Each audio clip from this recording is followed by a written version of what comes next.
창세기 42장 15절로 18절까지 말씀입니다.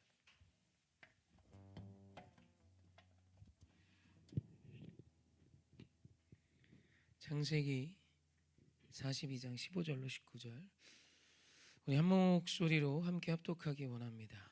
시작. 너희는 이같이 하여 너희 진실함을 증명할 것이라. 바로의 생명으로 맹세하노니.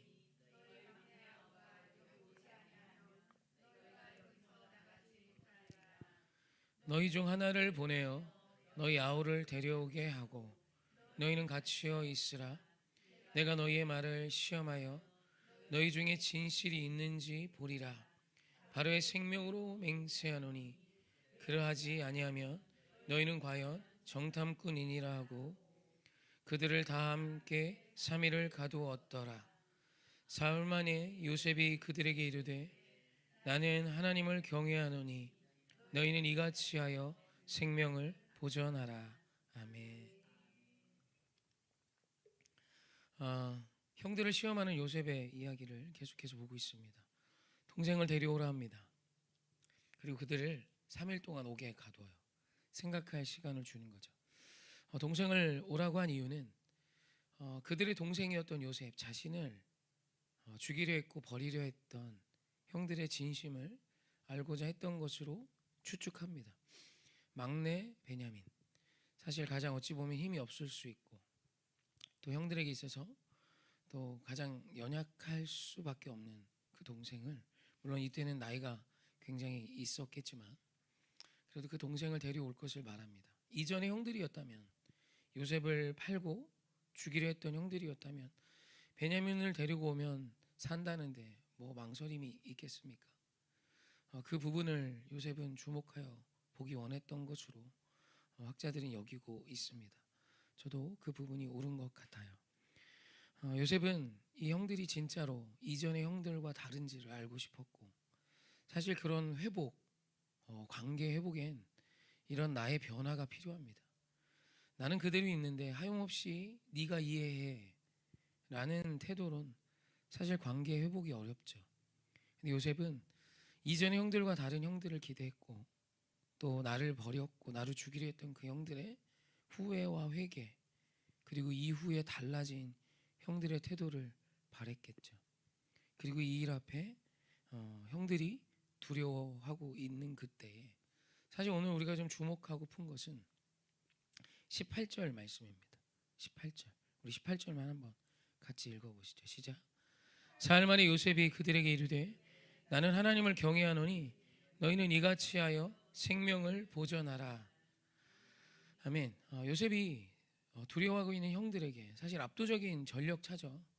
곡식을 받아서 살아가야 하는 자들과 그 모든 곡식을 소유하고 그 모든 곡식의 여부를 정해줄 수 있는 권세를 가진 애굽의 총리 요셉. 형들은 당연히 두렵겠죠. 또 동생을 데리고 오지 않으면 죽는다 말하니 상당히 두려운 그때죠. 그때 요셉이 이 형들에게 한 이야기가 18절이에요. 요셉이 그들에게 이르되 나는 하나님을 경외하노니 너희는 이같이 하여 생명을 보존하라. 여기는 뭐 몇 가지 이유들을 이야기하지만 가장 대표적인 이유는 요셉의 아들들인, 당연히 야곱의 아들들은 요셉의 아들이 아니죠. 야곱의 아들들은 당연히 여호와 하나님을 믿겠죠. 신앙합니다. 여호와 하나님을 믿음으로 가나안 땅에 정착했고, 근데 그들과 같은 하나님을 섬기는, 그들과 같은 하나님을 말하는 요셉에 대한 어떻게 보면 안심이죠. 나는 너희가 믿는 그 하나님을 나도 믿어 라는 표현이기도 합니다. 그래서 우리가 같은 하나님을 믿는다라는 건 벌써 마음에 어떤 평안함이 있죠. 믿는 자들 뭐 좀 친근감이 있죠. 물론 이제 뭐 거래할 때도 믿는 분이래요. 저한테 이렇게 상담하시면 제가 믿는다고 그냥 거래하지 마세요 이런 얘기를 자주 하긴 하지만, 그래도 어찌됐건 그런 상담을 하는 이유는 예수를 믿는다라는 것이 굉장히 큰 친근감이 지금 저희에게도 있죠. 같은 하나님을 믿는 자들이라는 그것. 근데 사실 이 말을 했던 요셉의 아주 중요한 핵심은 하나님을 경외한다는 표현입니다. 우리말 경외하다로 번역된 히브리어는 야레라고 했습니다. 이것이 아주 중요한 표현이고 또 우리 하나님을 믿는다는 것에 있어서 아주 중요한 핵심입니다. 요셉이 형들에게 나는 여호와 하나님을 안다, 여호와 하나님을 좋아한다, 여호와 하나님을 섬긴다라는 표현이 아닌 야레, 두려워한다, 무서워한다라는 표현이 주가 된 표현을 합니다. 나는 하나님을 무서워하지, 나는 하나님을 두려워하지라는 표현입니다. 사실 이 표현이 우리에게는 불편한 표현이지만 아주 중요한 신앙이에요. 왜냐하면 요셉의 기준이 하나님이다라는 뜻이에요. 여러분, 우리가 무언가를 야래하면 그것이 우리의 기준이 됩니다. 두려움이 없는 것이 사실 이 시대의 비극이에요. 두려운 것이 없다라는 표현은 기준이 없다는 뜻입니다. 혹 기준이 있다면 돈일 거예요. 돈을 두려워하기 때문이에요. 여러분, 우리가 제일 두려워하는 그것은 우리의 기준점이 됩니다. 그래서 많은 부모들에게 자식이 기준이 되죠. 자녀에게 좋으면 어디든 갑니다. 자녀에게 좋지 않다 그러면 어디든 거절합니다. 그래서 막 아무리 힘이 들어도 이 자식을 유학 보내서 잘 될 수 있다는 믿음이 생기면 뭐 수억이라도 지불합니다. 왜냐하면 내 자식이 기준점이 되어버렸기 때문이에요. 좋아서, 예뻐서, 물론 그런 표현도 맞지만 여러분, 좋고 예쁜 것이 기준되지 않습니다. 두려워서 그렇습니다. 내 자녀가 남들보다 혹 안 되는 것이 두려워서, 내 자녀가 남들보다 잘 될 수만 있다면 기준인 거예요. 그래서 아이가 한마디 하면 하나님의 말씀보다 더 큰 힘을 발휘합니다. 내 자녀가 말 한마디 하면 하나님의 어떤 말씀과 명령보다 더 그 아이가 답이 되어 사는 분들을 교회 안에서도 종종 많이 봅니다. 두려워서 그래요. 여러분, 무언가를 두려워한다는 것은 기준점이 되는 겁니다. 여러분의 기준은 무엇입니까? 여러분, 하나님을 신앙하는 것의 아주 중요한 핵심은 하나님이 제일 두려운 분이 되는 것입니다. 주님이 첫 번째 두려움의 대상이 되지 않으면 절대로 하나님이 기준이 되어 살 수가 없습니다. 그냥 우리가 삶을 살면서 위로도 없고 새 힘도 없고 어렵고 힘들 때 기댈 만한 언덕을 찾는 사람도 있겠지만 사실 그건 하나님을 믿는 게 아닙니다. 하나님은 오늘 우리에게 내가 너의 삶에 그늘도 돼주고 날개도 돼주고 힘이 되어주지 라는 말씀에서 끝나지 않습니다. 그건 신앙의 시작일 뿐이에요. 신앙의 아주 중요한 핵심은 하나님이 우리 인생의 답이 되는 겁니다. 이건 두려움이 없이는, 야래 이것 없이는 절대로 살 수 없는 거예요. 요셉이 형들에게 이 표현을 한 이유는 간단합니다. 나는 내 감정대로 너희들의 처분을 정하는 사람이 아니란 뜻이에요. 이거만큼 위로되는 게 없고 이거만큼 안정적인 말이 없는 거예요. 여러분, 얼마나 많은 사람들이 감정으로 삽니다. 왜요? 기준이 없어서 그래요. 기준이 그냥 내 마음입니다. 내 감정입니다. 그럼 그냥 한순간에 오늘 좋았던 그 관계가 내일은 어떻게 될지 모릅니다. 오늘 우리의 집이, 오늘 평화로웠던 우리 집이 내일은 어떻게 될지 몰라요. 기준이 없기 때문이에요. 그냥 기준이 오늘 내 마음이에요. 그럼 기준 없는 삶이죠. 여러분, 기준이 없다는 얘기는 돌아갈 곳도 없다는 얘기입니다. 기준이 있어야 그릇된 삶을 살다가도 돌아가죠. 여러분, 이렇게 스포츠는 언제나 기준이 있습니다. 룰이 있고 목표점이 있습니다. 그래야 골이 되는 거예요. 아무데나 슛한다고 그게 골입니까? 들어가야 하는 그곳에 들어가야 되는 거죠. 여러분, 의미 있는 신앙생활, 그냥 뜬구름 잡는 신앙생활 아주 중요한 차이는 여호와를 경외하냐 경외하지 않냐. 주님을 경외해야 그의 음성이 들리고 그의 음성을 들어야 그의 음성이 기준이 되며 그의 말씀을 청종합니다. 그래서 하나님이 늘 하나님의 말씀을 들으라고 하는 이유는 하나님을 경외하라는 뜻입니다. 그리고 하나님의 말씀을 청종해야 오늘 우리의 삶의 기준이 서는 거예요. 그래야 세상과 다른 삶을 살 수 있습니다. 사랑하는 성도님의 기준은 무엇입니까? 무엇이 지금 제일 두려우십니까? 여러분, 하나님이 제일 좋아야 하지만 하나님이 제일 무서우셔야 합니다. 주님이 무섭지 않은 인생은 절대로 신앙생활 할 수 없습니다. 주님의 뜻이 이 세상의 어떤 뜻보다도 두려우셔야 합니다. 자녀의 말보다도. 저는 이제 저희 아이들이 유학을 갈 기회가 아주 좋게 있습니다. 사실 저희 작은 할아버니 미국에 살고 계시고 그 아들들이 다 하버드, 옥스퍼드 나왔습니다. 거기 보내면 잘 되겠죠? 근데 저 안 보냅니다. 왜냐면 제 아이들에게 있어 제일 중요한 핵심은 하버드, 옥스퍼드가 아닙니다. 하나님을 경외하는 신앙을 갖는 거예요. 신앙 잃으면 다 부서집니다. 세상에서 제일 좋은 모든 걸 가져도 하나님이라는 기준점이 서 있지 않으면 다 망가집니다. 제 주변에도 이렇게 뭐 학벌 좋은 친구들이 많죠. 의사도 있고 법조인도 꽤 있고. 근데 잘 사는 사람은 스펙이 아닙니다. 기준점이 있는 사람이 틀림없습니다. 기준이 무너진 자가 잘 사는 꼴을 저는 본 적이 없어요. 꼴이라 죄송합니다. 잘 사는 걸 본 적이 없어요. 여러분, 오늘 우리 직장이 별 볼 일 없어도요, 오늘 내 학벌이 별 볼 일 없어도요, 하나님을 경외하며 사는 남편은 아내 앞에 아름다운 삶을 살 수 있습니다. 근데 세상 좋은 모든 스펙을 다 가져도, 세상이 내놓으라는 무엇을 다 가져도 하나님이 경외됨이 아닌 내 마음 내 뜻대로 살아가는 자만큼 위험한 자가 없습니다. 사랑하는 성도님, 주님을 경외하는 게 믿음입니다. 주님을 경외함이 여러분의 보증이 되셨으면 좋겠어요.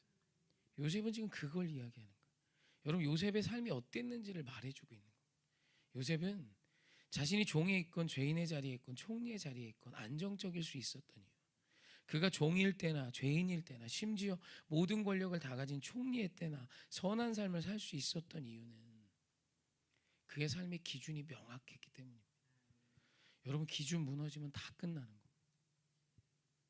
사랑하는 성도님, 기준이 하나님이셔야 합니다. 세상이 기준되면, 돈이 기준되면 그의 인생 절대 아름다울 수 없습니다. 그냥 끝이에요. 그가 아무리 많은 돈을 번다 한들, 그가 아무리 좋은 것을 가졌다 한들, 그것은 상대에게 위협이고 두려움이지 선이 될 수 없는 것입니다.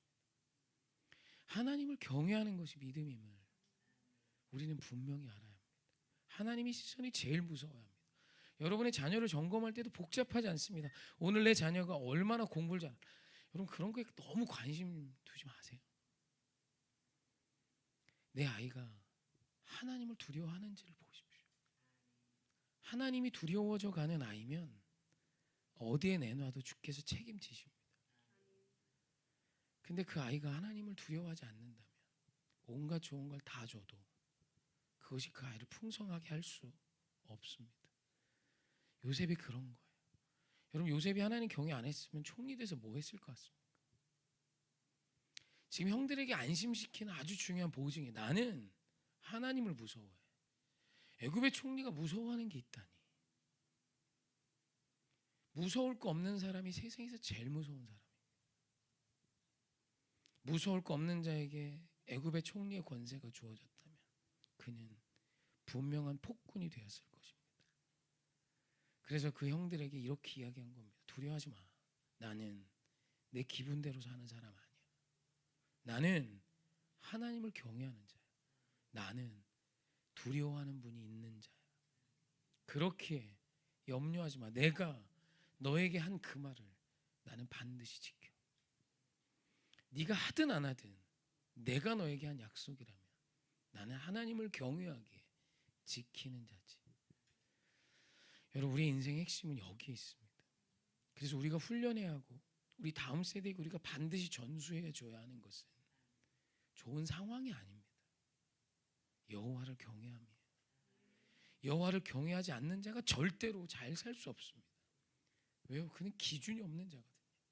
무서울 게 없는 자거든요. 무서울 게 없는 자는 상대에게 상처 주는 자가 될 수밖에 없고 나 스스로의 인생도 무너뜨릴 수밖에 없습니다. 우리 주를 경외함을 사모하십시오. 주님, 나 하나님 무서워하는 자로 살기 원합니다. 내 자녀가 주님의 그 시선을 두려워하게 하여 주시옵소서. 주님의 뜻 앞에 자복하며 순복하게 하시고 하나님을 경외할 수 있는 믿음을 주소서. 많은 부모가 내 자녀를 기구만장하게 살게 하려 합니다. 절대로 잘못 키우고 있는 겁니다. 그 아이에게 내 삶을 다 드려 무언가를 해주려 하지 마시고 내 안에 계신 하나님을 경외하는 자로 살아 보여주시고 살아갈 수 있도록 도우십시오. 여러분, 거기에 생명 걸어야 합니다. 그러면 주님이 틀림없이 요셉처럼 때가 되면 쓰십니다. 할 아이면 하게 하실 거고 연약함이 있다면 주께서 고쳐가세요. 기준이 있는데 어떻게 안 고쳐집니까? 기준이 있다는 얘기는 돌아갈 곳이 있다는 것이잖아요. 아무데나 슛을 하던 사람이 골대가 여기야. 여기다 넣지 않으면 득점이 아니야. 그럼 거기다 차 넣겠죠. 그 연습을 해야 그게 영적인 실력이 되고, 영적인 실력이 있어야 세상에서 승리할 수 있는 것입니다. 아무리 좋은 스펙을 가져도 단언컨대 그의 인생이 복될 수 없습니다. 그것이 주님의 명확한 약속이며 제가 목회라며 명확히 보고 있는 사실이에요. 잘 사는 가정이요, 돌아보십시오. 기준이 있는 집안입니다. 기준 없는 집안은 엉망진창이에요. 근데 하나님이 기준이 된 가정은 반드시 회복됩니다. 반드시 일어서고 주님의 놀라운 말씀이 답이 되어 걸어가는 부모 밑에 주의 거룩한 말씀이 답이 되어 사는 자녀가 태어날 것이고, 그 자녀는 반드시 주님이 쓰시는, 그 부모대보다 더 위대하게 쓰시는 복된 주의 백성 될 겁니다. 우리가 요셉을 보고 있는데 요셉을 위해서 야곱이 뭘 해줬습니까? 단 하나 해줬습니다. 여호와 하나님. 그리고 그는 아버지의 손을 이미 떠났고 볼 수도 없고 만질 수도 없었던 돈 10원 한 장 그 아들에게 준 적 없는 무능한 아버지 야곱 아니었습니까? 근데 그 아들 요셉이 세상을 변화시킬 인생이 되어 하나님의 손 안에서 하나님을 경외함 안에 자라갔고 승리하여 주님이 지금 이 위대한 일을 이루고 계시는 것입니다. 우리 여호와 하나님 경외하는 자 되십시다. 하나님이 무서워 우리의 삶에 수정이 있기 원하고 하나님께로 다시 돌아가는 이 믿음이 저와 여러분에게 있기를 주님의 이름으로 축원합니다. 아멘.